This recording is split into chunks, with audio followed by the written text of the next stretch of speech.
So we got some bad news on climate change. When's the last time we had good news on climate change? So you know that 3 years ago, nearly 200 nations had set this goal of 2 degrees Celsius.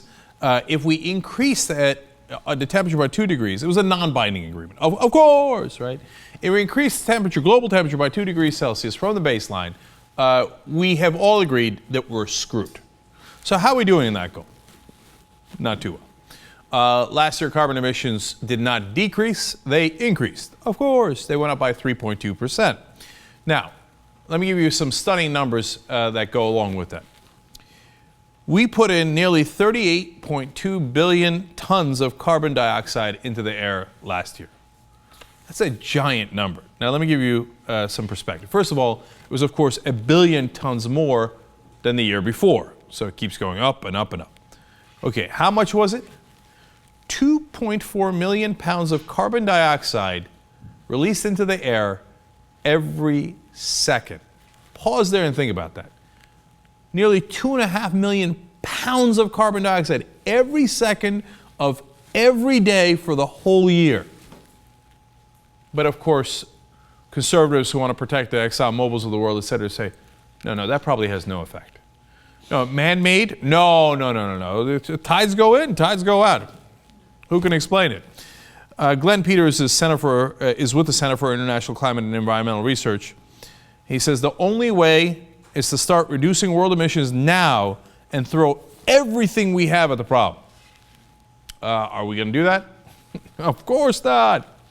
Now, since 1997, remember in 1997 we had the Kyoto Protocol. In fact, let me give you the quote here. In 1997, the Kyoto Protocol required developed countries such as the United States to reduce greenhouse gas emissions by about 5% when compared to the baseline year of 1990. Of course, the United States never ratified that treaty. We didn't go along with it. And what was the result? Since 1990 or 97, we wanted to reduce it by 5% from the 1990 baseline. Have we reduced it? Of course not. 54% higher, not lower, 54% higher than the 1990 baseline. Disaster.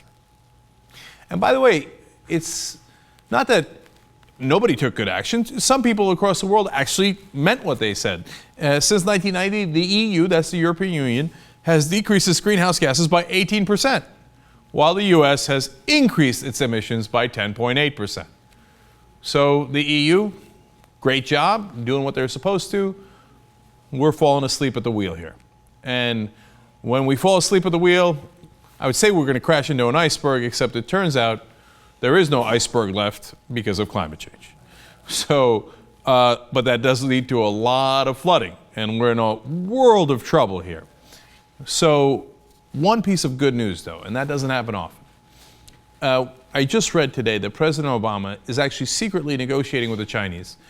And as I say that sentence, conservative heads explode. Secretly negotiating with the Chinese, we knew it. On climate change of all things. Why? Because China and India, which are now huge producers, in fact, China has passed us. They produce more carbon emissions than we do. And in fact, last year, our carbon emissions went down a little bit. Whoa, more good news, right? Unsurprising at least. China's, of course, went up nearly 10%. So President Obama is going to negotiate with them saying, hey, listen, you always use the excuse that the U.S. isn't doing anything, and hence you won't do anything. Well, we're ready to step up to the plate and make up to 17% reduction in carbon emissions. Now, look, the agreement would be in 2015, and then it would start get implemented in 2020. All this is way, way too late, in my opinion. But at least somebody's trying. And after President Obama said nearly nothing about climate change during the campaign, I was worried that he would live up to his word, which was non-existent, and hence he wouldn't do anything.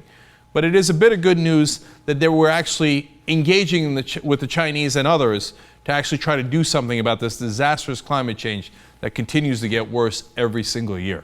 So, shockingly, more good news from the Obama administration. We'll see if there is a deal. Of course, there isn't one yet, but the fact that they're working towards one is more positive news than we had before.